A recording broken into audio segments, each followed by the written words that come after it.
Mabigat ba yung dinadala mo? Palit tayo. Mga damit yung laman yan, di ba? Handa na kuya, kaya ko to. At saka magandang pagsasanay na rin to para lalong lumakas yung pangangatawan ko. Alam mo na, hindi biro ang haharapin natin dito.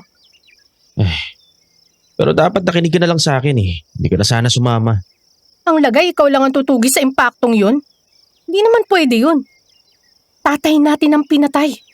Kaya sasama ako para makuha ang hustisya na para sa kanya. Anong gusto mo? Magmukmuk na lang ako sa Maynila? Magtrabaho? Habang ikaw nilalagay sa panganib ang buhay para makaganti. Nako, hindi. Tama na, tama na. Napakataldal mo talaga eh. Kala mo, aramalite yung bibig mo. Kala mo pa yung baril na ginagamit dun sa tundo. Eh kasi naman, buong biyahe natin puro reklamo at pagpapauwi sa akin na lang ang laman ng bibig mo. Kung gusto mo kuya, para magkaalaman kung kaya ko ang sarili ko, magsuntukan na lang tayo dito. Ano? Ang matalo, siyang uuwi. Ano? Ay nako, tinopa ka na naman. Ay, manang-mana ka talaga kay nanay. Oh, tama na ang pagpapahinga. Buhatin mo na yan at mahaba pa yung lalakarin natin. Duwag. Pero walang pinagbago tong daanan na to Parang hindi lumipas ang 7 taon. Totoo. Narito pa rin yung mga punong inaakyat natin no? Nandito pa rin yung nakakakilabot na presensya na bumabalot dito. Huh? Talaga ba? Kung ganun, ibig sabihin, hindi talaga natalo ni tatay ang nilalang na yun. Gaya ng mga sinasabi ng mga kapitbahay noon. Ano ka ba? Kitang-kita ko kung paano natalo ni tatay yung halimaw na yun, Alira. Ako, saka si Mang Alonso. Kitang-kita namin kung paano gumulong yung ulo ng aswang na yun. Bago naagnas yung katawan ng gabing yun. Kung ganun, kaninong presensya ang nararamdaman mo rito ngayon? Hindi ko alam, pero isa lang ang sigurado ako. Meron pa rin umaaligid dito ng kampo ng demonyo. At yun ang tutugisin natin. Dahil malamang sa malamang, isa rin yun sa pumatay kay tatay. May punto ka kuya. Teka, 1 linggo lang ang pagitan ng pagkamatay ni tatay at ni Mang Alonso. Hindi kaya paghihiganti talaga to? Pwede. O baka pwedeng nagkataon lang. Pero huwag kang mag-alala. Hindi magtatagal, malalaman din natin ang sagot sa mga tanong na yan. Yan naman ang pinunta natin dito eh. Kung sa bagay. Kuya, ano yun? Alerto ka. Kung ano sa paligid natin. Nasa iyo yung punyal ni tatay, di ba? Yung niregalo niya sa'yo. Oo kuya, ito nga at kinukuha ko na. Alira! Papalapit sila! Umanda ka! Kuya, hindi ko alam kung saan sila lalabas. Kuya! Alira! Dito! Kuya! Kaninong sigaw yun? Yun ang alalahanin natin. Eh, paano yung mga papasugot sa atin? Wala na yung mga yun. Bigla silang nawala. Parang nag-iba ng direksyon. Tingin ko, tinignan lang kung sino tayo eh. Ha? Basta bilisan mo na. Huwag ka na masyadong maraming tanong. Doon! Bilis! Bago pa tuluyan lumubog yung araw. Ayun kuya, may gumagalaw doon. Sige, sundan mo ako. Mag-alerto ka lang sa paligid mo. Diyos ko po kuya, patay ng isang yan. Ang mga lamang loob niya. Nawawala. Naku, sinong demonyong gumawa nito? Doon! May gumagalaw doon kuya. Dito ka lang, Alira. Huwag kang aalis ha. Kuya, sandali. Alira, tumakbo ka na! Hindi ito basta paboy mo lang! Peste ka! Sino ka? Magsalita ka! Kuya!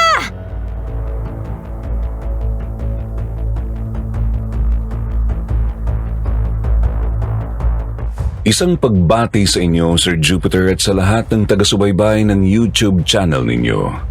Itago na lamang ninyo ako sa pangalang Alira.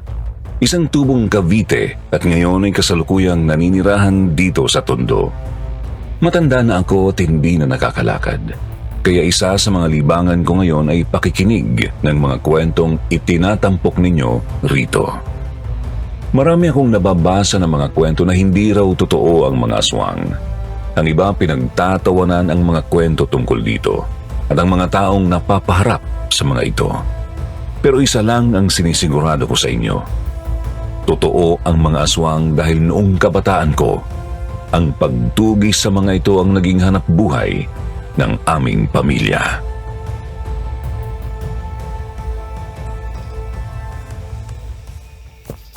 Konti na lang kuya. Bilis! Ayun na yung labasan! Sa wakas, nakalabas din tayo. Puwisit talaga yan. Untik na ako dun ah. Ayos ka lang ba, kuya? Wala bang malalim sa mga sugat mo? Hindi biro ang pangilat ko ng halimaw na yun, ah. Oo, ayos lang ako. Puro Carlos lang naman to eh. Mabuti na lang talaga na isaan mo yung hayop na yun. Kung hindi, ewan ko na lang talaga. Pasalamat tayo dito sa punyal ni tatay. Kalain mo, takot na takot yung kumag na yun dito. Hindi ko alam na ganun pala ka-epektibo to. Ang totoo ako rin. Akala ko walang espesyal sa punyal na yan eh. Ay nako, biglaan naman yun masyado. Maswerte na lang talaga tayo. Teka, ayos ka na ba? Tumayo ka na dyan at baka tuluyan lumalim ang gabi. Pabalikan pa tayo ng halimaw na yun. Mabuti pa nga. Talaga, tulungan mo ako. Sige. Bilis na!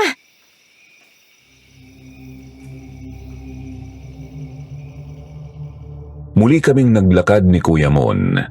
Pareho kaming nabigla sa nangyari at nakita namin.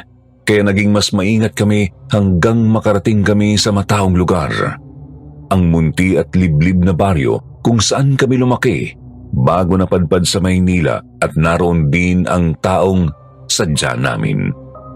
Si Tia Celia, ang nag-iisa at bunsong kapatid ng aming ama at ang tanging natitira naming kamag-anak.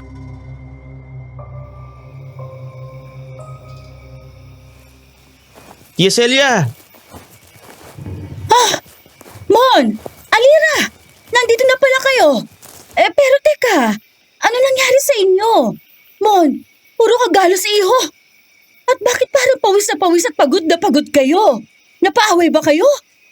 Naku, hindi po pero mahabang kwento, Tia. Pwede ba kami pumasok? Nauuwaw na kasi ako eh. Ako po gutom na. Kanina pa kumakalamang sikmura ako. Ay oo, sige, pasok! At magsasara na rin naman ako nitong tindahan. Sige, pasok! Dumiretso na kayo doon sa kusina at naroon ng pagkain. Huwag na kayong mahiya. Salamat po.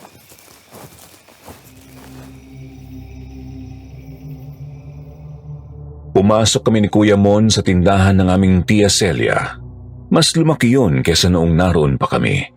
Pero walang pinagbago ang aura ng lugar.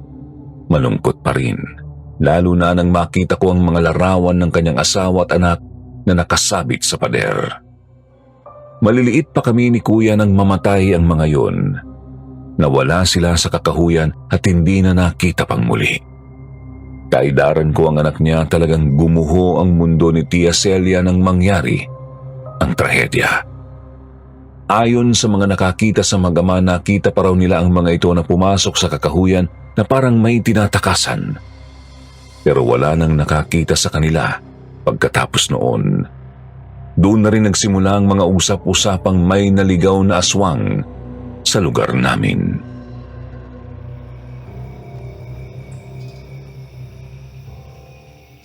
Alira, tara dito. Akala ko ba nagugutom ka na? Oo, nariyan na. Siguro mas maigi kung lilinisan mo muna yung katawan mo. Lalo na yung mga gasgas at sugat mo. Mabuti pa nga. Sige, dito ka na muna ha. Mauna ka na kumain. Talaga, gutom na ako eh. Oh, Alira, nasaan ang kuya mo? Nasa banyo po. Inalinis ko yung mga sugat niya eh. Baka po ma-infection pa. Ano ba talaga ang nangyari sa inyo? Napaaway ba kayo? Ay, tiya. Nilusob po kami ng malaking baboy ramo. At hindi yun pangkaraniwan. Sigurado kami. Aswang yun. May bangkay pa nga po doon ng lalaki. Walang lamang loob.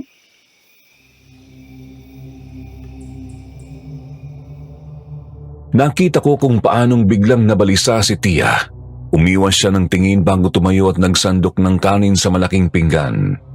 Habang nagsasandok ay tila nahilo ito at muntikang tumumba. Mabuti na lang at mabilis akong nakakilos noon at nasalo siya. Kaagad ko siyang inalalayan at pinaupo.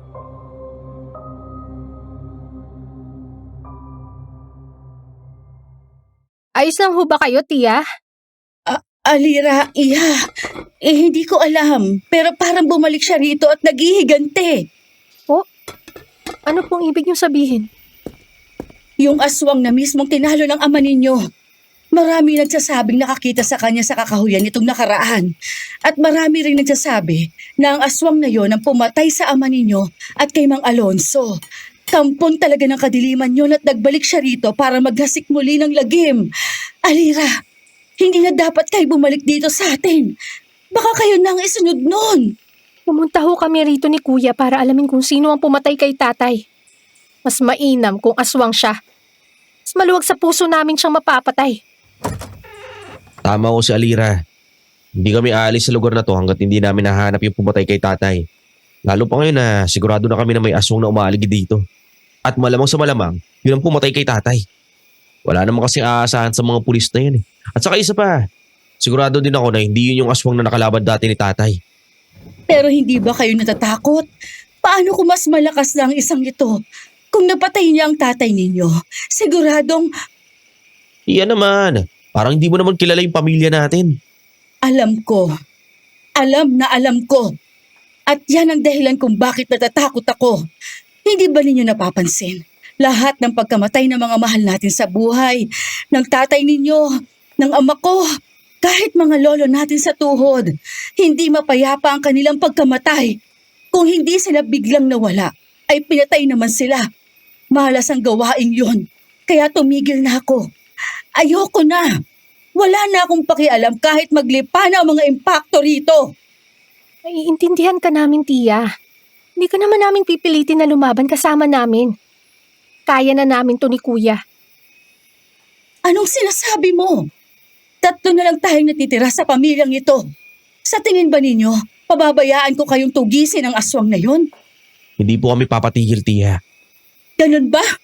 Kung hindi kayo madadala sa santong dasalan, lulumpuhin ko na lang kayong dalawa. Mas maigi na yung kesa mamatay kayo sa kamay ng aswang na yon.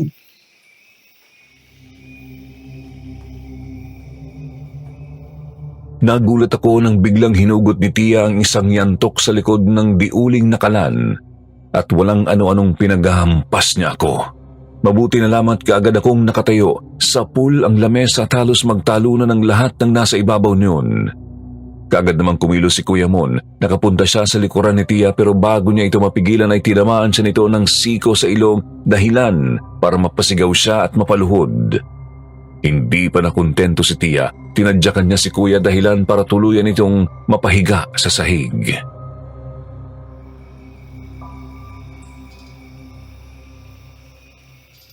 Isinumpa ko sa puntod ng tatay ninyo na hindi ko kayo pababayaang mamatay sa kamay ng mga aswang. At tutuparin ko yon sa anumang paraan. Sandali lang, Tia. Maghunos dili po kayo. Hihinahon lang ako kung makikinig kayo sa akin. Sige po. Makikinig kami. Basta po ibaba nyo na yan. At tulungan natin si Kuya. Oo nga, takte. Nabasag ating ilong ko, Tia. Wala ka pa rin talagang kupas. Malupit mo pa rin makipaglaban. Alam mong hindi ka dapat pumunta sa likuran ko, Mon. Pero ginawa mo pa rin. Anong gusto niyo gawin ko? Kahit sa harap ako manggaling, siguradong malilintikan ako. Alira, abot ka ng bimpo.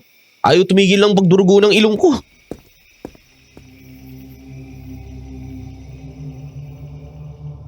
Kaagad kong kinuha ang isang bimpo sa bag ko.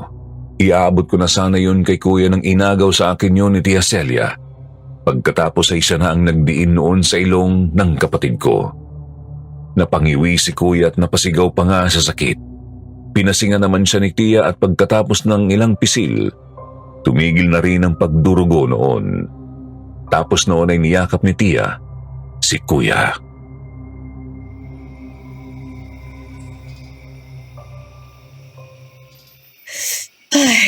Patawarin ninyo ako. Hindi ko napigilan ang sarili ko. Nag-aalala lang talaga ako. Pakiusap, kung ayaw ninyong maulit ito, o mas lumala, makinig kayo sa akin. Opo. Naiintindihan ko po, Tia.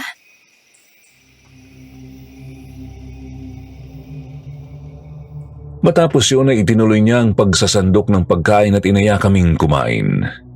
Gutom na gutom ako noon, pero nang dahil sa nangyari ay halos hindi ako nakakain ng maayos. Malayo-layo ang lugar na yon sa mismong bahay namin doon at ganoon din sa sementeryo. Kaya naman doon na kami nagpalipas ng gabi. Si Tia naman ay lumabas para ipagbigay alam sa mga kalalakihan doon ang nakita naming bangkay sa kakahuyan.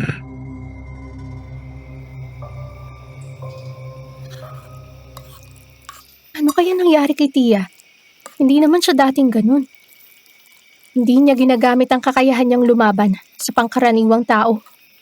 Hindi kasi ako pangkaraniwan, Alira, kaya ganon. Ewan ko sa'yo, kuya. Puro kakalokohan. Nakuha mo pang magbiro, basag na nga yung ilong mo. Ang totoo, hindi ko rin alam. Ang mahinin at mapagmahal na si Tia Celia. Nagawa akong patulan at basagan ng ilong. Marahil, dahil na rin sa nangyari sa kanya.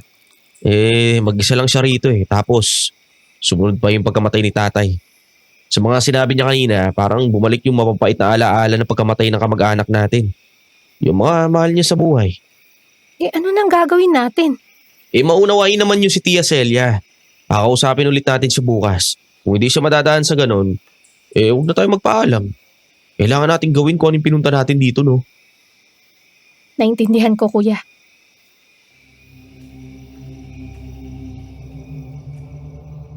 Bagamat pagod sa biyahe at sa pagtakbo mula sa dambuhalang Baboy Ramo ay hindi ako makatulog ng gabing yun. Naalala kong pagulong-gulong lang ako sa higaan bago nakaiglip at parang saglit lang ay ginising na ako ng tilaok ng mga manok. Kaya naman pagod at antok na antok ako ng sumunod na araw. Maaga rin namang nagising si Kuya ng umagang yun. Dediretso na kasi kami para dalawin si tatay sa sementeryo at pagkatapos ay pupunta sa bahay namin noon. Maasa kami noon na may makikita kaming ebidensya sa pagkamatay ni tatay.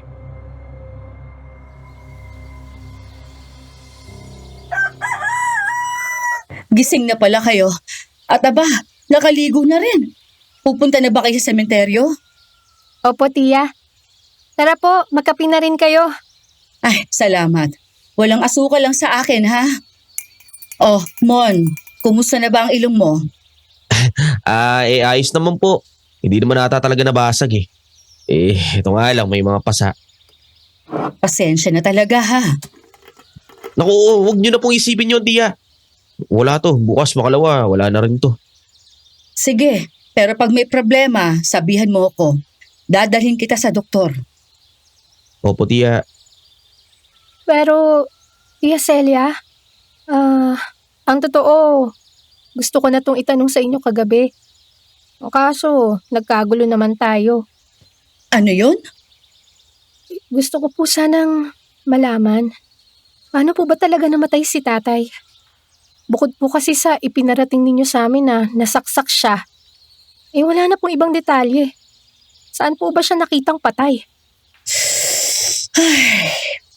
Doon siya sa likuran ng bahay ninyo mismo nakitang patay. Nakasandal sa kulungan ng mga manok ninyo. May saksak sa gitna ng dibdib, may laslas sa leeg at nawawala ang puso. Wala rin siyang mga mata. Dinukot ang mga yon. Ang nakapagtataka, walang bakas ng dugo sa lugar na yon maliban sa katawan niya.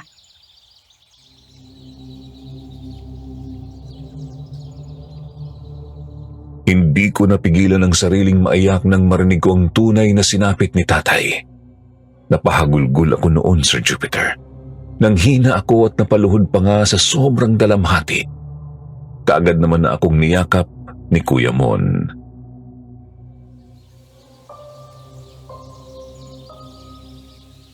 Nag-imbestiga naman ng mga polis pero 6 na araw pagkatapos nang namatay si Kuya, pinatay naman si Mang Alonso. Parehong-pareho ang pagkamatay nila. Wala ring dugong nakita doon sa paligid ng bangkay niya. Ginawa ng mga pulis ang lahat pero hindi ko alam kung bakit bigla na lang silang tumigil sa pag-iimbestiga.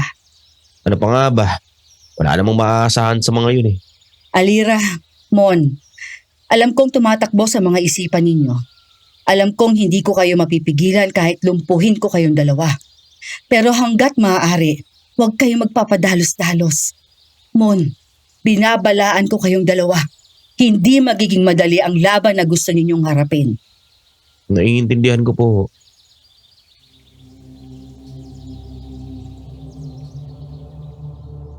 Nagkatinginan kami ni Kuya Mon pero hindi na kami kumibo. Nagagahan kami at pagsikat na pagsikat ng araw ay lumabas na kami ng bahay. Muling nagpaalala si Tia pero hindi na namin yun pinansin ni Kuya. Habang naglalakad kami ay nakita namin ang kumpul ng mga tao sa daan. Lumapit kami doon at napangiwi kami nang makita ang isang kalabaw na walang buhay. Wasak ang tiyan noon at wala na ring mga mata.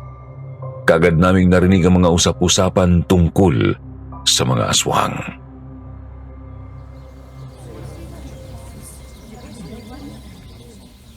Di na to biro, Alira. Kailangan na natin kumilos. Oo, kuya. Siguradong mas malala ang mga susunod dito.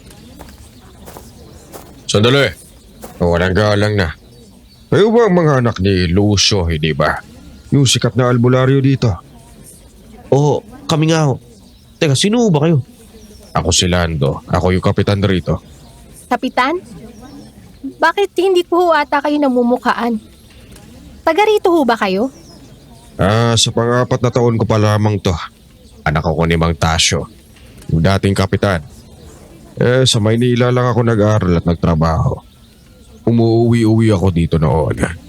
Naaalala ko nga kayo. Oo, naalala ko na. Teka, ano po kailangan ninyo? Galing ako sa inyo. Kakausapin ko sana kayo tungkol sa bangkay na nakita sa kakahuyan. Kayo raw ang nakakita noon ayon sa tsahin ninyo. Kami nga ho. Meron lang ako mga nais na itanong sa inyo. Ayos lang ba kung aanyayahan ko kayo sa tanggapan? Pupunta ho kami sa sementeryo ngayon. Marami rin kasi kaming kailangan gawin eh. Hindi naman sa ayaw namin makipagtulungan pero wala namang magagawa yung mga pulis dito eh. Kuya, tama na yan. Itigil mo na yung panggigigil mo sa mga pulis. Kapitan, ang totoo, nakita na lang namin ng bangkay na gano'n ang kalagayan. Pagkatapos nun, hinabol kami ng malaking baboy ramo. Aswang yun. At hindi basta baboy ramo lang. Ayan tayo eh. Kapag hindi mapaliwanag, iniisip natin kaagad kababalagan. May umagalang mamamatay tao dito. At maaari ang pumatay sa lalaking nakita ninyo ay baka siya rin ang pumatay sa tatay ninyo. Mismo, pero hindi tao yun. Aswang. Ay, wala nang aswang, Totoy. Kahit yung sinasabing napatay ng tatay nyo noon, hindi naman nakita ang katawan noon eh. Walang katibayan. Baka nga tao lang yun pinatay ng tatay ninyo.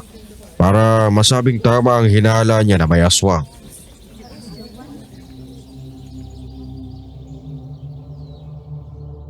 Nakita kong dumilim ang ekspresyon ng mukha ni Kuya nang marinig ang sinabi ng kapitan. Kaagad ko siyang hinawakan sa braso pero mabilis rin niyang inalis ang kamay ko sa kanya. Nilapitan niya ang kapitan at tinitigan ito sa mata.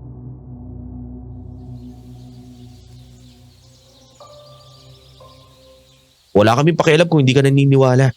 Pero para sa kaalaman mo, hindi kriminal ang tatay namin. Hindi lang ang baryong to ang iniligtas ng pamilya namin kahit noon pa.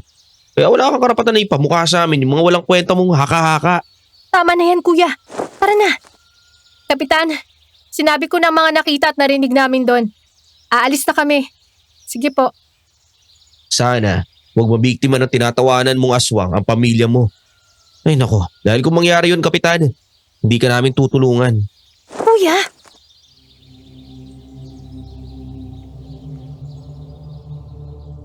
Hinila ko na si Kuya noon hanggang sa makalayo kami sa lugar. Binitawan ko lamang siya noong hindi na namin tanaw ang kapitan.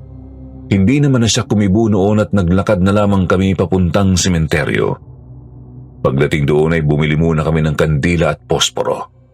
Dumiretso kami sa libingan ni nanay at kagaya ng sinabi ni Tia Celia sa tabi nga noon, ang puntod ni tatay. Muli akong nalungkot noon at hindi ko napigilang maiyak.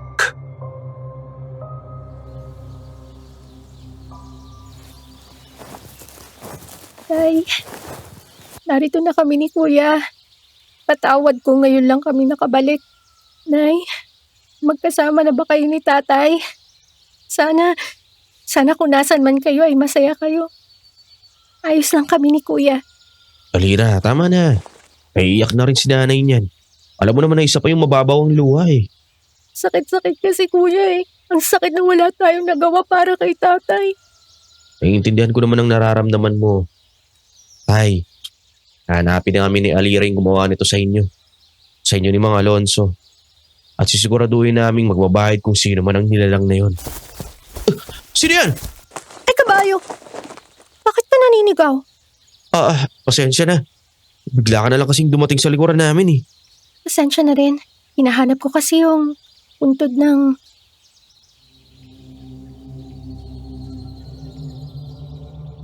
Mahaba ang itim na itim at tuwid na buhok ng dalagang yon na sa tingin ko ay kasing edad ko lang din. Maputla nga lang siya at itim na itim ang mga mata. Wala naman akong kakaibang naramdaman sa kanya, pero nang makita niya ang puntod ni tatay ay natigilan siya at bigla na lamang umiyak. Napaluhod pa ito at napahawak sa libingan ng aming ama.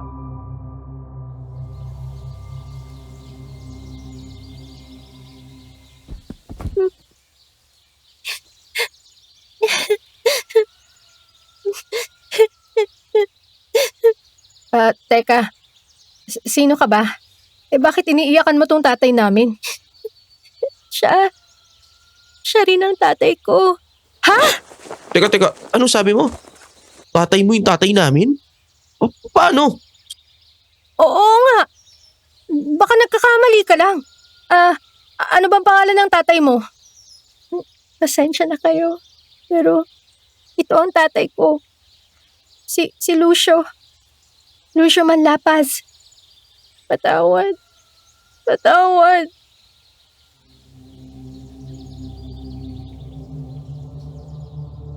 Lalo kaming naguluhan ni Kuya Mon. Wala kaming alam na mayroong anak sa labas ang tatay namin. Mabait at mapagmahal na ama si tatay. Ni hindi namin sila nakitang nag-away ni nanay noon, kaya hindi kami makapaniwala sa sinasabi ng babaeng yun. Hinayaan namin siyang umiyak ng umiyak. Nanalangin ito subalit hindi nagtagal ay bigla itong bumagsak sa lupa.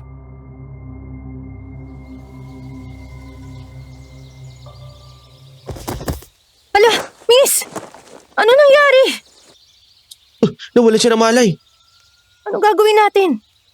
Ay, patawad po. Nakita ko na sila ate at kuya. Kuya, mukhang totoo ang sinasabi ng isang yan. Teka, iuwi na muna natin siya. Tingin ko pagod lang siya kaya naimatay. Sa tingin mo? Mabuti pa nga. Tara na, biglang dumilim ang kalangitan. Parang uulan pa yata.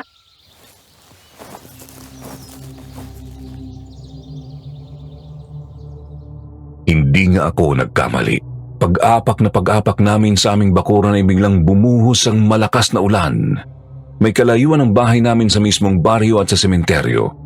May kapitbahay naman kami noon pero mga 5 minutong lakaran pa mula sa amin ang pinatay na ring si Mang Alonso.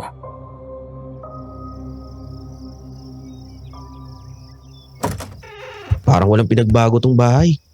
Si tatay talaga. Napakatamad maglinis. Alira, mag-init ka nga muna ng tubig. Tingnan mo may kape pa rito. Tapos punasan mo na rin tong babae ng may masmasa naman. Sige kuya, pero Wag akong tanungin mo. Wala akong alam. Siyang tanungin mo pag gising na siya. di ko lang kasi lubusang maisip na nagtaksil si tatay kay nanay. Hindi pa natin alam ang tunay na kwento. Pero halos kasing edad kong babaeng yan kuya. Narinig mo rin, tinawag niya akong ate. Ibig sabihin, Tumigil ka na.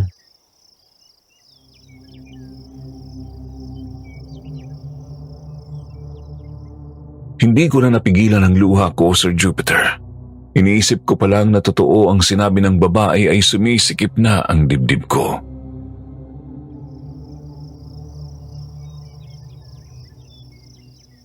Naiintindihan ko yung nararamdaman mo pero tigilan mo na muna yung kakatanong dahil wala akong masasagot sa'yo.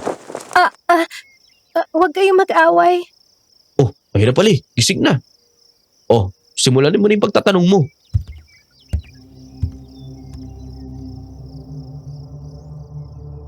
Nagpunas ako ng mga luha. Lumapit ako sa babaeng yun. Gusto ko siyang tanungin ng napakaraming tanong pero ni isang salita ay walang lumabas sa aking bibig.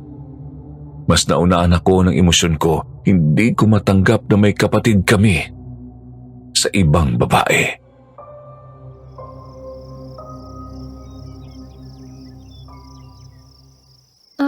Ako si Elisa. Sa kabilang bayan ako lumaki at nakatira.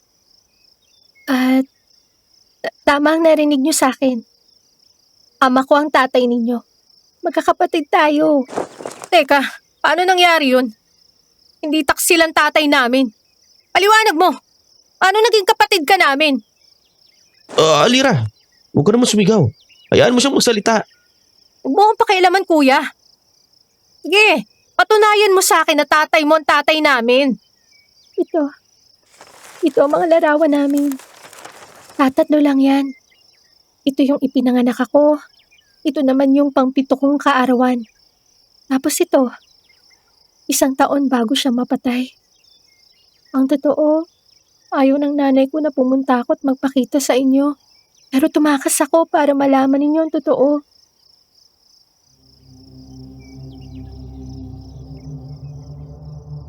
Tinitigan ko ng maigi ang mga larawan at lalong sumikip ang dibdib ko nang makita si tatay sa mga larawang yun.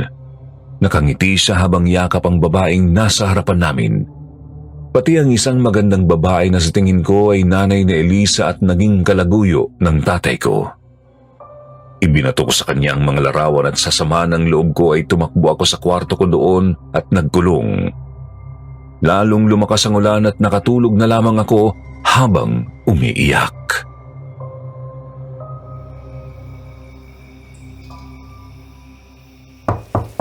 Alira, lumabas ka na dyan. Gabi na, maghahapunan na tayo. Hala, ang dilim na pala. Mabuti naman at gumising ka na. Nakapagsaing na ako. Nakapaglaga na ng talbos si Elisa. May bagoong doon. Yun na lang muna ulamin natin. Ayos Parang naging malapit agad kayo Alira, naiintindihan ko naman yung nararamdaman mo. Pero wala nang magbabago dito. Ang pinakamainam nating gawin ay kausapin siya. Gaya natin. Namatayan din siya ng tatay. Ng ama na ninakaw ng nanay niya mula sa iba. Alira, Naiintindihan ko kung bakit kagalit sa akin, Ate Alira. Pero may dahilan talaga kung bakit ko kayo gustong makita. Alam ko kung sinong pumatay kay tatay. Kilala ko ang aswang na umaaligi dito ngayon. Ano? Totoong sinasabi ko. At gusto ko ring mabigyan ng hustisya ang pagkamatay ni tatay. sige, papakinggan ka namin. Pero bago yan, magkapunan na muna tayo.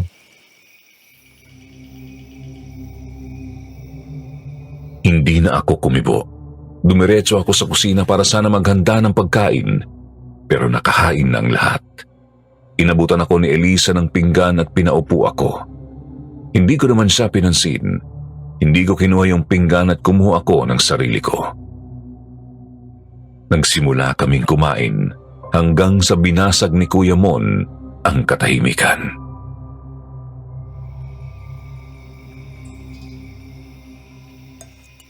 Elisa, sige, simulan mo na.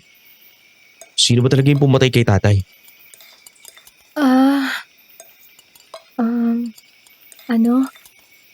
Yung lalaking naging karelasyon ng nanay ko.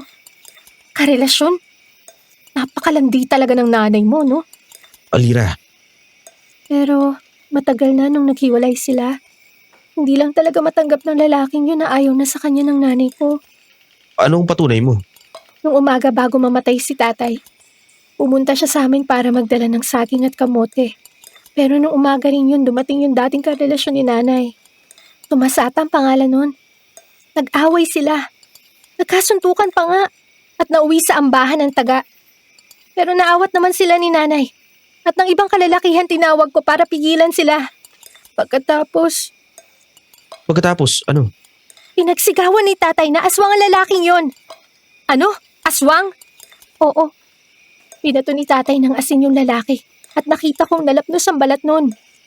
Pero mabilis din na gumaling. Tapos, ano nangyari? Pinaladkad ng mga tao sa amin yung lalaki. Tapos binugbog nila. Inawat ko sila dahil baka mapatay pa nila yun.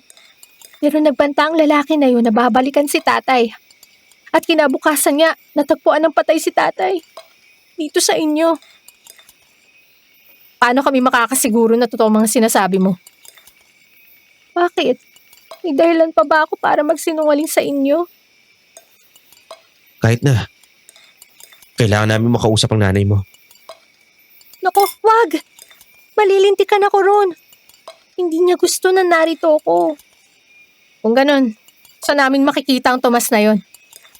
Hindi ko alam. Ilang beses kong tinanong si nanay pero hindi rin daw niya alam. Ano pa man, kailangan namin makausap ang nanay mo. Wala kaming pakialam kung malintikan ka sa kanya.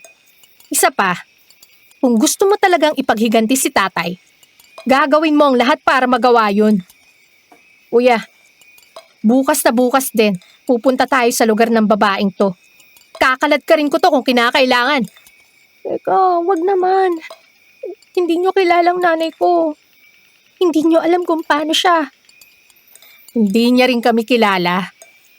Hindi niya kilala ang pamilyang berdugo ng mga aswang. Pagkatapos nito matulog ka na ha. Napapagod ka kinabukasan.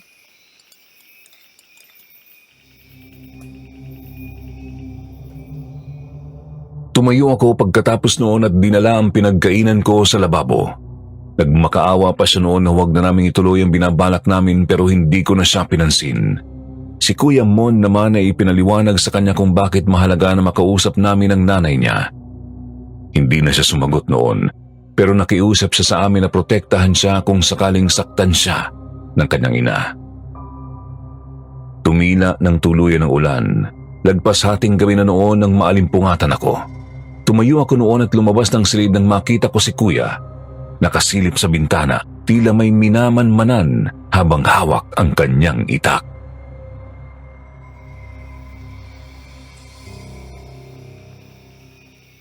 Kuya, anong ginagawa mo? Diyan ka la. May kung ano sa labas eh. Hindi mo ba nararamdaman? Hindi. Teka, ano yun? Aso yata yun? Hindi. Hindi tulog na aso yun. Alira, protektahan mo si Elisa. Kunin mo yung punyal mo. Bakit kailangan ko pang protektahan ng sang to? Alira, ano ba tungkulin natin? Ng pamilyang to. Oo na. Ikaw, huwag kang hihiwalay sa akin.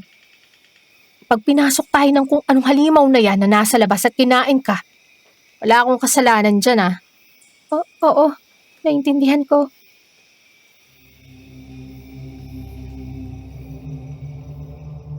Lalong lumakas ang ingay na naririnig namin mula sa labas. Ilang sandali pa ay nasundan yun ng tila mga kuko na sadyang pinatantama sa dingding ng bahay namin. Bumigat ang hangin. Mahina ang pakiramdam ko sa mga ganoong bagay pero ng mga oras na yun ay parang may kung anong nakakikilabot na presensya ang bumalot sa buong bahay.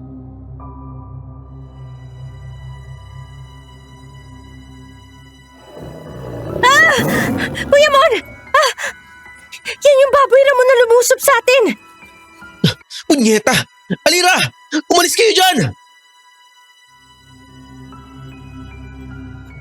Mabilis akong tumakbo papalayo sa bintana. Hinila ko si Elisa at dinala siya sa may kusina. Pero nakapasok ang malaking baboy ramo at mabilis itong tumakbo papunta sa amin ni Elisa. Kaagad kong binunot ang punyal ko mula sa aking bulsa pero hindi tumigil ang baboy ramo. Umatungal ito ng napakalakas at talagang nanginig ako sa takot. Ilang pulgada na lamang siguro ang layo sa amin ng halimaw nang biglang buong lakas na itinulak yon ni Kuya. Tumumba yun at pagkatapos ay pinagtataga niya yun.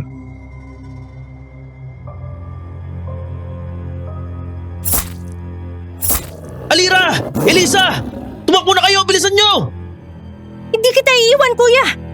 Makinig ka naman sa akin! Mapapahamak tayong lahat kapag nanatili kayo dito. Bilisan nyo na! Tagtad na ng taga ang baboy ramo at nagkalat na ang dugo nito. Pero bigla itong tumayo at sinuwag si Kuya. Sapul si Kuya sa dibdib at tumusok doon ang matalas na pangil ng baboy ramo. Tulungan natin si Kuya Mon, Alira! Ako bahala sa asin! Aalalayan kita! Di ko kailangan ng tulong mo! Inararo na ng baboy ramo si Kuya Mon. Humampas na sa pinto si Kuya at sa lakas noon ay nagiba iyon. Kaagad na akong kumilos. Mula sa likuran ay patalon kong sinaksak ang halimaw. Napasigaw yun, humarap sa akin at mabilis na lumusob. Akmang sasaksakin ko na yon nang sabuyan yon ni Elisa ng asin. Napasigaw yun at nagsimulang umusok ang mukha at katawan. Lumusob ako, sasaksakin ko na yon nang sinuwag ako nito at pagkatapos ay mabilis itong tumakbo papalayo. Sinundan ko ito sa labas pero kaagad itong nawala sa kadiliman. Ate! Si Kuya Mon! Kuya! Ayos lang ako. Alalayan niyo ako makapasok sa loob. Bilisan niyo. Anong ayos? Umaagos ang dugo dyan sa dibdib mo. Elisa, kumuha ka ng damit sa loob. Yung malinis, bilis! Oo, sandali. Hinubad ko ang suot kong damit noon at kaagad na itinapal sa sugat ni Kuya. Pero malalim yun at hindi tumitigil sa pagdurugo. Diniinan ko yun. Napaaray si Kuya pero pagkatapos noon ay nakita kong unti-unti nang tumigil ang pag-agos ng dugo mula doon. Inalalayan ko siya at marahan na ipinasok sa loob ng bahay.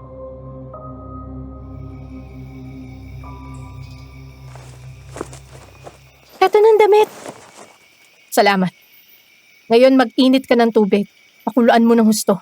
Kailangan nating linisin ang sugat ni Kuya. Sige. Ikaw, ano yun? Wala ka bang galos? Sugat? Wala naman. Salamat sa'yo. Ka magpasalamat. Kumilos ka na lang.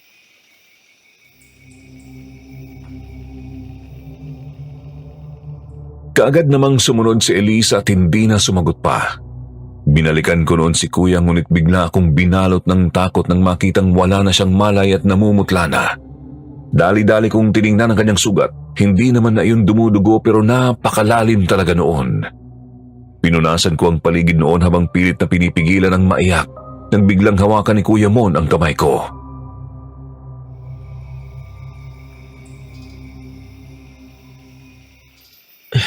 Huwag kang mag-alala, Alira. Ayos lang ako. Linisin niyo na lang yung sugat. Tapos maglaga ka ng damo, ng paragis, saka luyang dilaw. Alam mo na yun, di ba? Oo, Kuya. Tapos, pagpahingay niyo lang ako, ha? Pasensya na, dapat nag-iingat ako. Wala kang dapat ipagpaumanhin, Kuya. Wala ka namang kasalanan. Sigurado ka ba na hindi kita kailangan dalhin sa doktor? Hindi na, bukas lang, ayos na ako. Basta gawin niyo yung pinapagawa ko, tapos budburan niyo ng asin ang bawat papasukan ng bahay na to.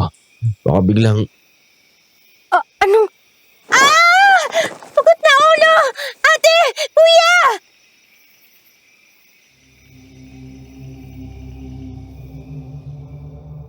Kaagad ko ngang nakita ang isang pugot na ulo. Ulo yon ng isang babae at halos nakabalot sa buong ulo nito ang mahaba nitong buhok. Dahan-dahan ko iyong nilapitan at saka lamang umagos ang dugo noon mula sa leeg. Kaagad akong kumuha ng malaking basahan at tinakpan yun. Hinugot ko ang punyal na isinuksok ko sa aking likuran at pagkatapos mula sa pintuan ay tiningnan ko ang paligid sa labas.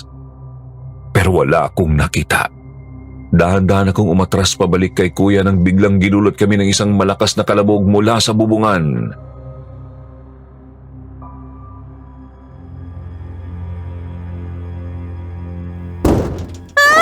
Diyos ko po, ano yun?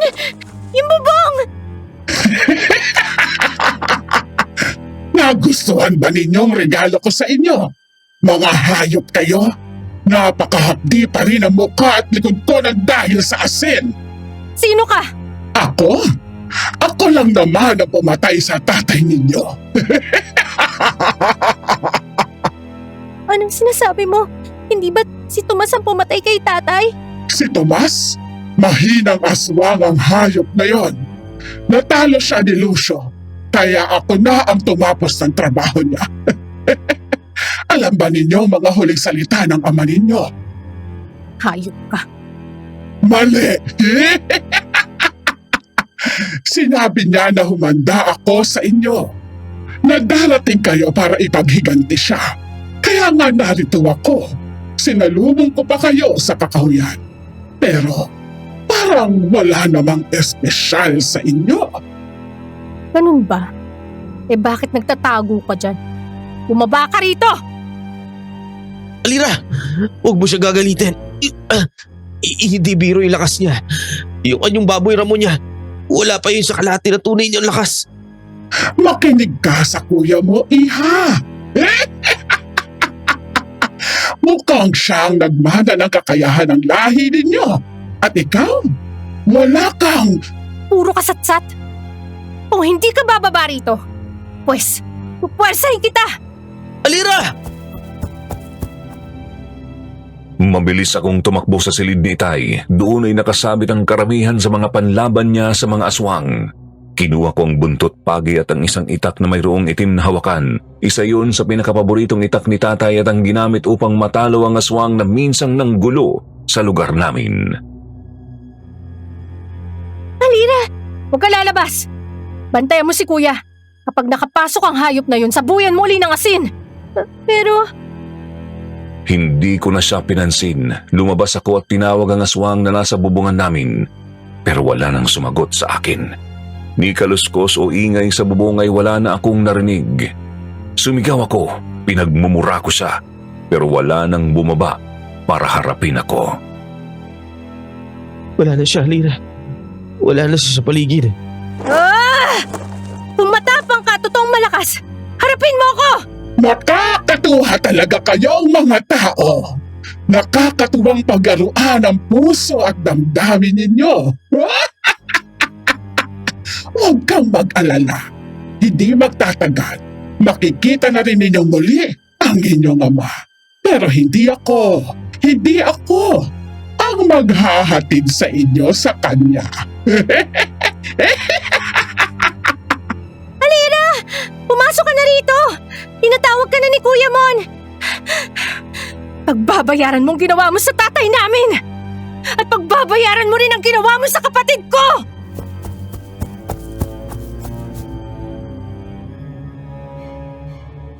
Pumasok ako ng bahay. Nakaupo na si Kuya Mon. Hirap man ay tumayo siya at niyakap ako ng mahigpit. Wala siyang sinabi, pero alam ko kung ano ang nais niyang iparating. Kaya naman hindi ko napigilan ng maiyak. Hindi nang dahil sa lungkot, kung hindi dahil sa galit na hindi ko na ilabas. Noong gabing yon ay ginamot ko ang mga sugat ni Kuya Mon. Nakatulog siya pero kami ni Elisa nanatiling gising.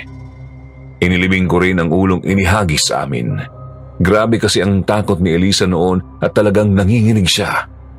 Takot rin naman ako. Pero mas pinili kong labanan yon kaysa hayaang naroon lang ang ulo kung saan ito gumulong. Pagkatapos binantayan namin ang bahay, wala na kasi kaming pinto at wala na rin ang sara ng mga bintana.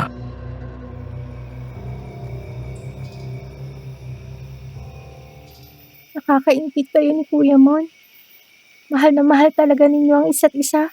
Anong ibig mong sabihin? Teka, wala ka bang ibang kapatid? Wala. Mag-isa lang ako. Tapos, pinagmamalupitan pa ako. Maayos lang ang trato sa akin ni Nani kapag naroon si tatay sa amin. Malapit ako sa kanya, kaya napakasakit nung makaabot sa akin ng balita. Ano ba nagkakilala si nanay mo at si tatay? Ang totoo, hindi ko alam. Pag nagtatanong kasi ako, palagi ako napapagalitan. Wala na raw akong pakialam doon. Dahil inaalagaan naman daw nila ako.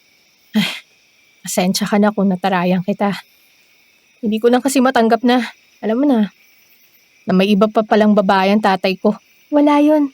Naiintindihan ko. Pwede ba kitang tawaging ate? Pwede naman. Talaga mas matanda ako sa'yo.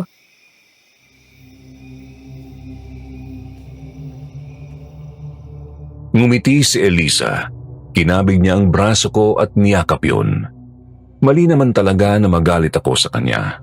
Wala naman siyang kasalanan. Naintindihan ko noon na maging siya ay biktima lamang ng pagtataksil ng aking tatay. Lumipas ang gabi subalit hindi bumuti ang kalagayan ni Kuya. Nagsimula siyang lagnatin. Sinubukan ko ang ilang pamamaraan na alam ko pero walang nangyari. Kaya minabuti ko nang puntahan si Tia Celia noong umaga. Hindi naman ng dalawang isip si Tia na tulungan kami.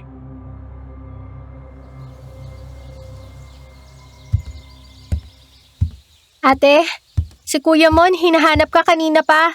Kuya, narito na ako. Kasama ko na si Tia Celia.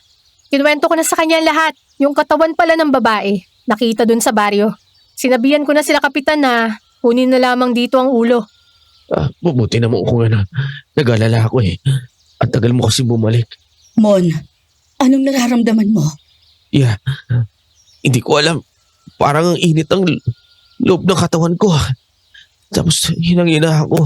Yung init ba ay parang nanggagaling sa sugat mo? Oo po. Tapos parang nangangati yung sugat na hindi ko maintindihan. Kakaibang nilalang na nakaharap ninyo.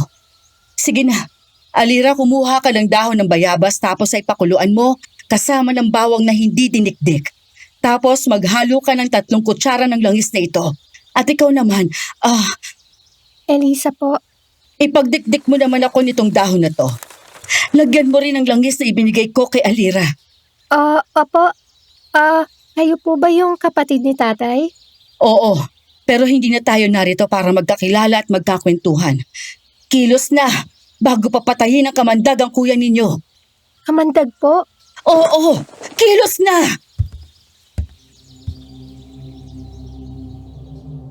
Mabilis naman kaming kumilos ni Elisa. Si Tia Celia ay naiwan sa tabi ni Kuya at nagsimulang mag-orasyon. Mahusay na manggagamot si Tia. Mas magaling pa siya kay tatay pagdating sa gamutan. Kung hindi lang siguro siya tumigil sa panggagamot at paglaban sa mga kampon ng kadiliman, siguro ay hindi na talaga pamumugaran ng aswang o kahit anong masamang elemento ang lugar namin. Matapos ihanda lahat ng sinabi ni Tia ay iniabot namin ang mga iyon sa kanya. Eksakto at katatapos lang niya noong mag-orasyon sa sugat ni Kuya.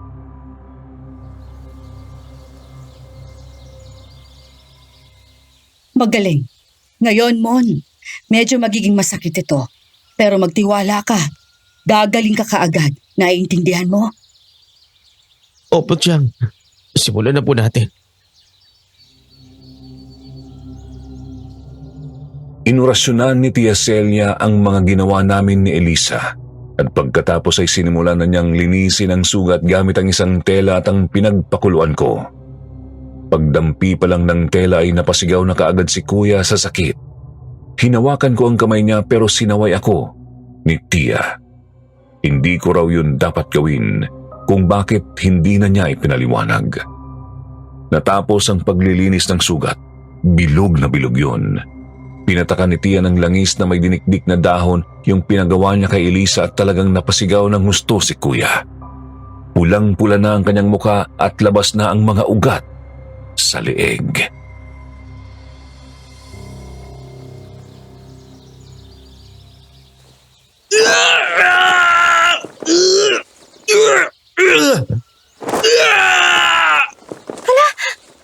Ano po yung itim na lumalabas sa sugat niya?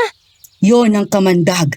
Ang sumpa ng walang hiyang aswang na lumusob sa inyo rito. Mabuti na lang at ito lang ang sinapit mo, Mon. May sinabi ba sa inyo ang aswang bago siya umalis? Meron po, Tia. Pinagpantaan niya kami. Makikita rin daw namin si tatay. Pero hindi siyang maghahatid sa amin. Mag-iingat kayo. Maaaring bumalik siya rito na may kasama. Dito na rin muna ako hanggat hindi pa nahuhuli ang hayop na yon. Tutulong na kayo sa amin? Ano pa nga bang magagawa ko? Isa pa, hindi naman kayo ang humanap sa kanya. Kayo ang hinanap niya. Mon, ayos na itong sugat mo. Pero hindi ka maaaring lumaban sakaling lumusob ang halimaw. Pero, Malakas ang pakiramdam mo, hindi ba? Yun ang gamitin mo para matulungan kami. Pakiramdaman mo ang paligid. Naintindihan mo? opo. Alira, Elisa, tulungan ninyo ako. Ayusin natin yung mga bintana at pinto. Mahirap ng iwang nakatiwangwang ang mga yan. Kaagad kaming kumilos. Malakas at maliksi si Tia Celia. Mas magaling pa siyang gumamit ng palakol kung ikukumpara sa ibang lalaki at ganoon din pagdating sa paggamit ng martilyo. Natapos namin ang pag-aayos sa mga nasirang bahagi ng bahay ng bandang hapon. At kasunod naman noon ay ang pagdating ni Kapitan Lando. May kasama siyang 2 pulis at 2 pang lalaki.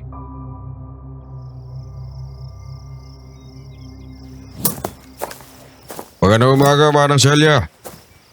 Sa inyo rin sa mga anak ni Lucio. Narito pala kami para kunin ang ulo ng babae. Doon! Sa may puno!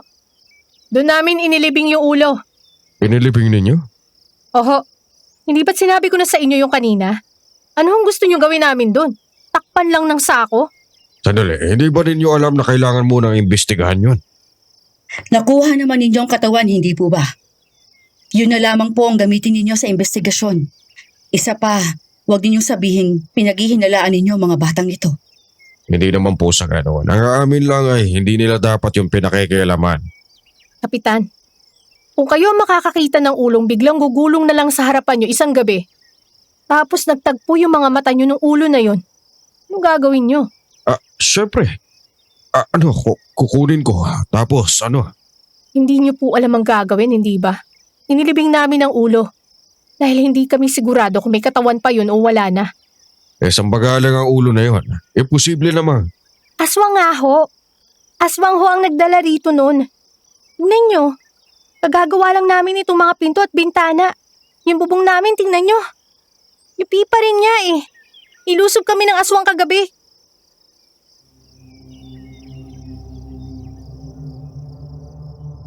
Natawa ang dalawang pulis na kasama ni Kapitan Lando. Isang bagay na nagpakulo ng dugo ko. Lalapitan ko na sana yung dalawa para kumprontahin, ang kaso ay mabilis akong inawat ni Kuya Mon at ni Tia Celia.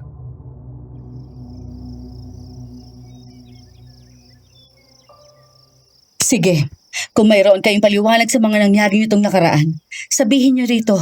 Ipaliwanag din niyo kung bakit itinigil ninyo ang pag-iimbestiga sa pagkamatay ng kapatid ko at ng kaibigan niyang si Alonso. Bilis! Bago ninyo kami tawanan. Hinay-hinay naman sa pagsasalita ng Celia. Bakit? Sila may karapatang hamakin kami, pero kami wala. Totoo naman ang sinasabi namin. Ang mabuti pa, kunin na ninyo ang kailangan ninyo bago mga ulo ninyo ang pagtatagpasin ko ngayon dito.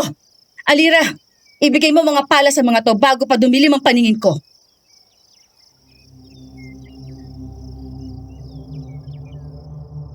Umalag ang isa sa mga pulis sa sinabing yun ni Tia Celia, pero mabilis ring umawat si Kapitan Lando at humingi sa amin ng paumanhin. Pagkatapos ay kinuha niya ang pala at iniabot sa isa pa niyang kasama. Pinanood ko sila habang hinuhukay ang ulo. Nasuka pa nga ang isa sa mga pulis nang mahukay na nila ang ulo. Binalot nila yon ng tela at pagkatapos ay isinilid sa isang itim na supot.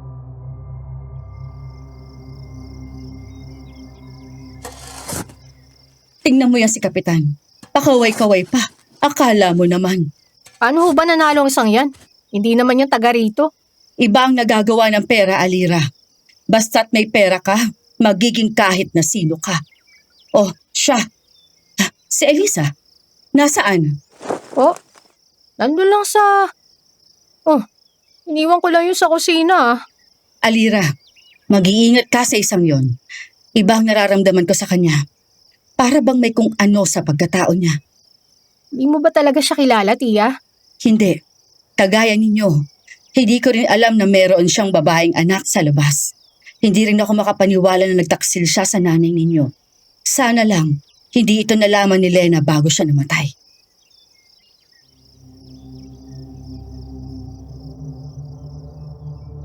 Inutusan ako ni Tia na maghanda na ng bigas na isasaing. Tiningnan ko naman si Kuya na tulog pa noon. Mabuti na rin yun at hindi niya nakita ang pagdating nila Kapitan Lando. May iuutos sana ako kay Elisa noon pero wala siya sa loob ng bahay. Hinanap ko siya sa kwarto ko pero wala rin siya doon.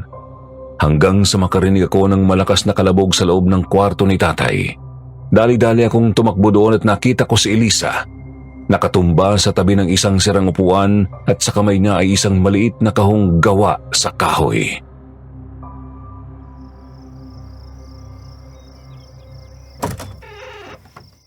Anong ginagawa mo rito? Ha? May narinig kasi akong kaluskos dito kanina eh. Naisip kong tingnan, tapos ano? Tumuntong ka sa upuan na yan at kinuha mo yung kahon na nakalagay dun sa itaas? Dahil nakarinig ka ng mga kaluskos? Ate, pasensya na. Hindi ko napigilan eh. Tinawag nito yung pansin ko, kaya kinuha ko. Akin na yan. Ito, pasensya na. Manguha ka nga ng talbos at bunga ng malunggay. Maganda na tayo para sa hapunan. Sige po.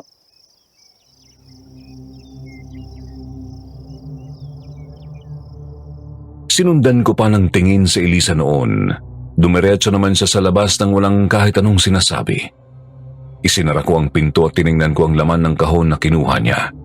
At napakunot ang noo ko nang makita ang dalawang maliit at maninipis na librito doon. Luma na ang mga yon at medyo malulutong na ang mga pahina. Kinuha ko at binuksan. Binasa ko ang mga naroon pero wala akong naintindihan, kaya naman ibinulsa ko ang mga yon at ipinakita ko kay Tia Celia.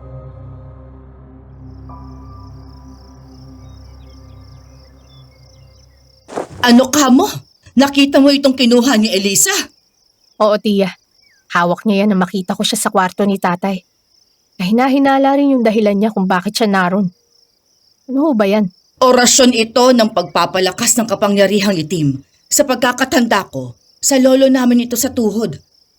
Tapos, ipinapasa-pasa para protektahan namin at hindi mapunta sa masasamang loob. Kung ganon, Sinabi ko na sa'yo, mag-iingat ka sa babaeng yun. Alira, aksidente man o hindi, na nahawakan niya ito, ay maging alerto ka pa rin. Naiintindihan mo? opo.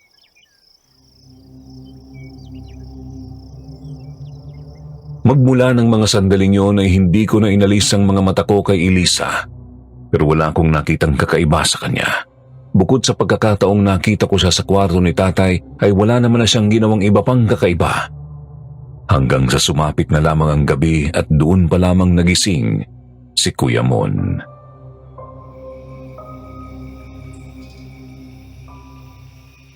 Wakas, nagising ka rin. Kumusta ng pakiramdam mo? Ayos naman na. Medyo masakit pa yung sugat pero hindi hamak na mas magana yung pakiramdam ko ngayon. Mabuti naman kung ganon. Alira! Subukan mo ang gisingin yung kuya mo at kakain na tayo. Gising na po siya, tiya. Pupunta na lang po ako dyan para kumuha ng pagkain. Hindi na. Kaya kong maglakad. Sigurado ka? Oo. Nasugatan lang ako pero hindi naman ako lumpo. Yabang, naghihingalo ka na kagabi. Ala sige, tara na kung mapilit ka.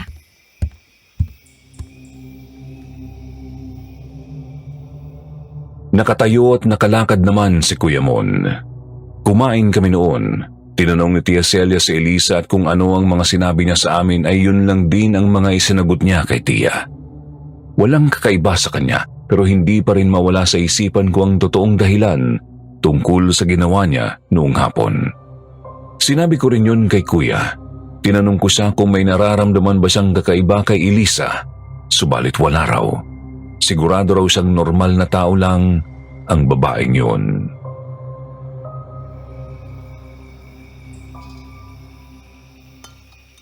Alira, Mon, Tiya, ano po yun? kunin niyo to. Ano yung mga yan? Mga medalyon? Oo, mga medalyon ito na minana pa ng tatay ninyo mula sa mga ninuno namin. Pero parang hindi ko pa po nakitang suot yan ni tatay dati. Dahil palaging nasa bulsa lamang ito at hindi dapat ipakita sa iba hanggat maaari dahil mawawalan ito ng bisa. Ang ipinagtataka ko lang ay hindi ito dala ng ama ninyo nang mapatay siya. Samantalang kung lalabas siya o alam niyang may kalaban, ay dapat nasa bulsa niya ang mga ito. Bakit ho kaya hindi niya dala mga to nung namatay siya? Wala na nakakaalam nun. Maliban sa kanya, Alira. Chang, magagamit po ba namin ang mga to? Oo naman, tigisa kayo. Heto.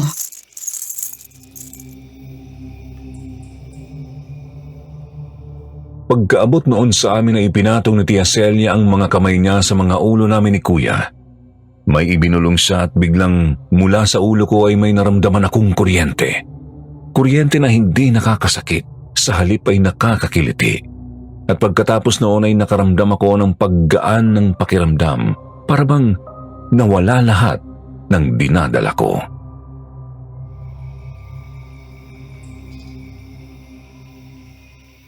Kung babalik ang kalaban ngayong gabi, tatapusin natin siya ngayong gabi. Tayong tatlo na lang ang natitirang berdugo ng mga aswang sa lugar na ito. Ipagpaumanhin ninyo kung minsang kung minsang naduwag ako. Wala yun, Tia. Naintindihan namin lahat ng pinagdaanan mo.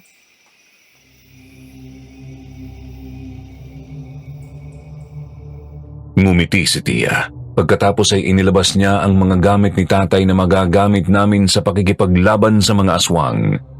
Kinuha ko namang muli ang pinakapaboritong itak ni tatay at ang buntot pagi. Pagkatapos ay kinuha ko ang isa pa sa mga itak na nakasabit doon at iniabot kay Elisa.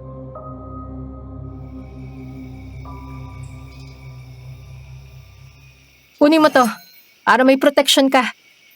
At bukas na bukas din. Umuwi ka na sa inyo. Aabot pa kaya tayo bukas? Natatakot ako. Bakit naman hindi? Malalakas sa mga aswang. Pero hindi ibig sabihin nun mga immortal sila. Sige na, magpahinga ka na. Titingin muna ako rito sa labas. Utu-utu ka. Kayo ng kuya mo. Mga inutil. Akala niyo totoo lahat ng sinabi ko? O sabi mo?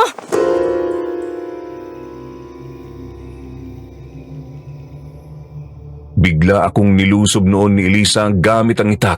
Mabuti na lamang talaga at nagawa kong makaharap at masalag ang atake niya. Sinipa ko siya sa sikmura, pagkatapos ay sinuntok ng malakas sa mukha pero hindi siya natinag. Muli siyang aatake nang biglang dumating si Tia Celia at naitulak siya papalayo dahilan para humampas siya sa may lababo.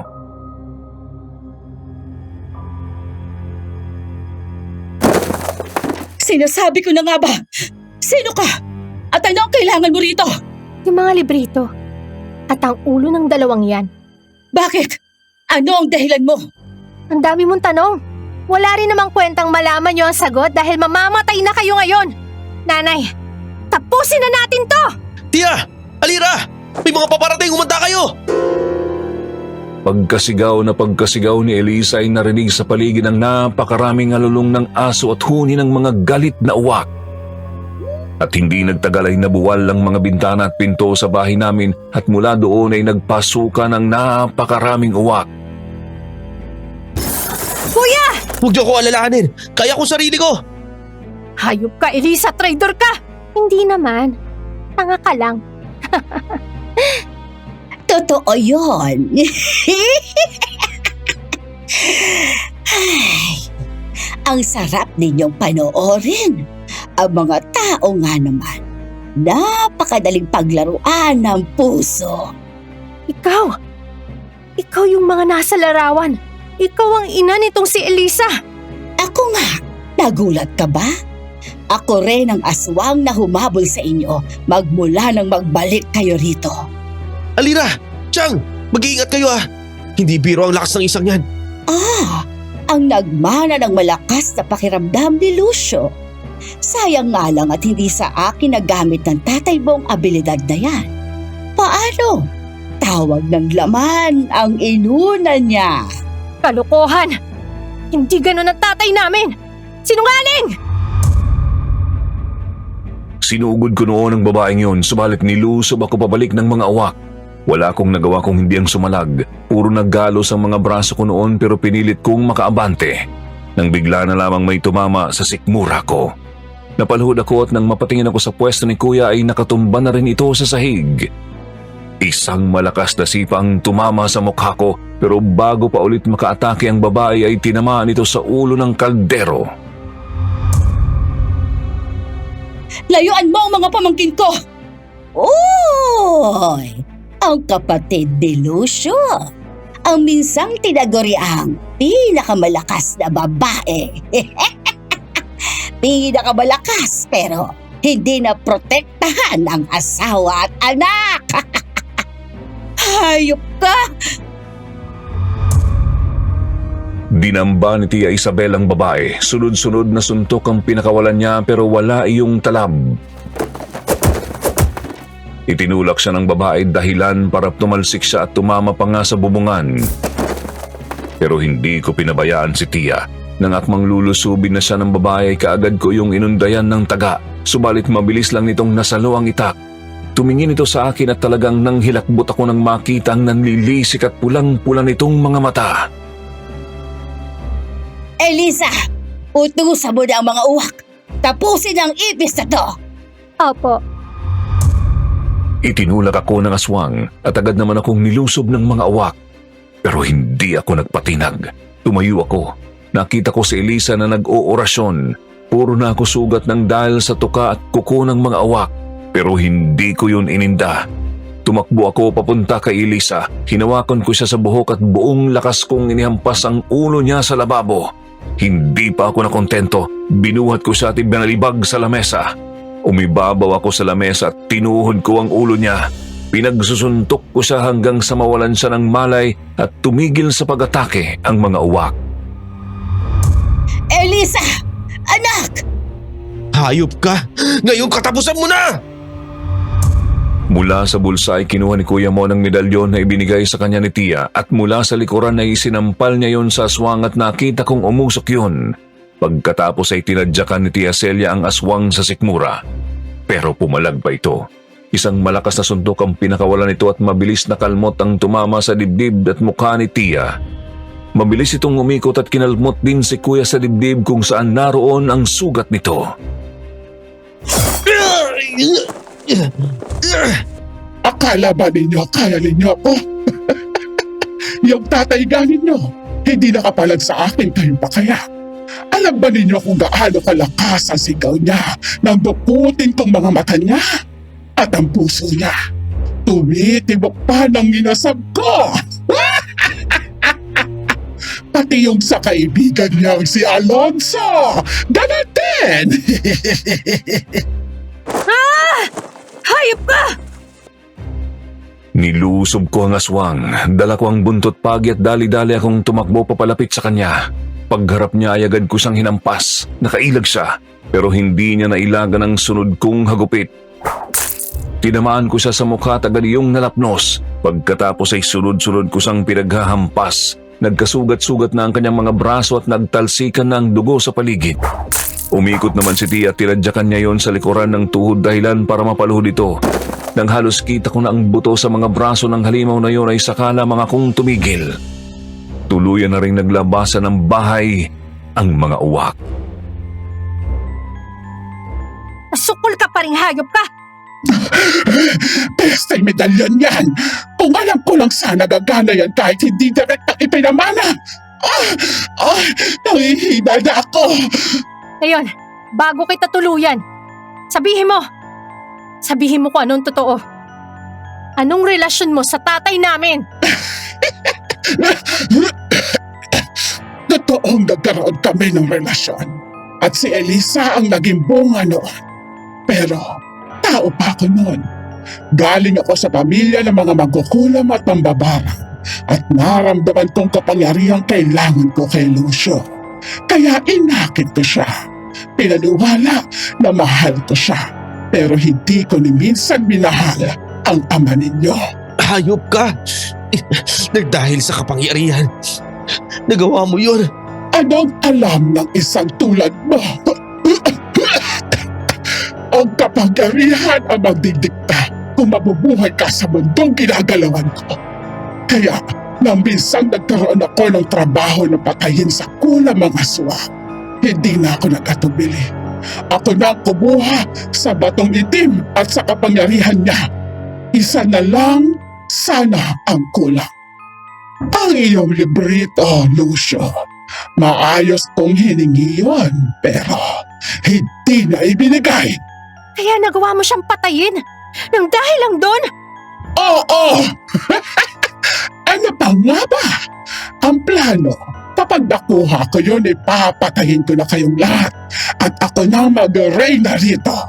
Ang kaso, sumablay pa itong si Elisa. Kung hindi lang ako nakinig sa mungkahi ng inutil na yan. Kahit sa ang anggulo tingnan, walang tama sa mga ginawa mo. Dinamay mo pa rito ang anak mo. Wala akong pakialam. Wala lang din naman sa akin ang batang yan. Para sa akin, utusan ko lang ang walang silbi na yan. Kapangyarihang itim lang ang nais ko. Pero mukhang hanggang dito na lang din ako.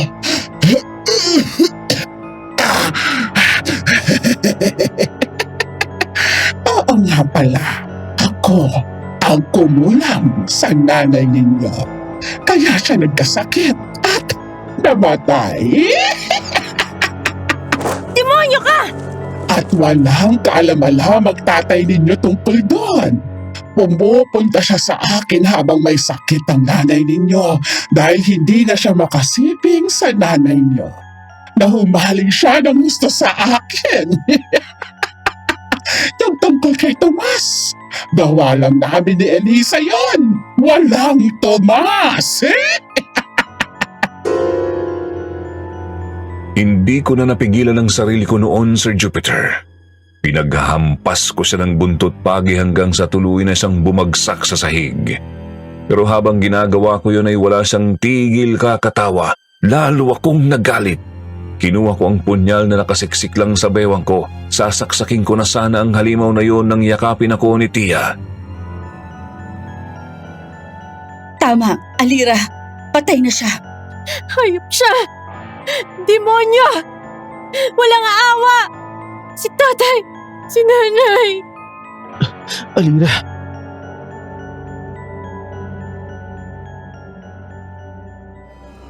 Nahirapan akong kumalma.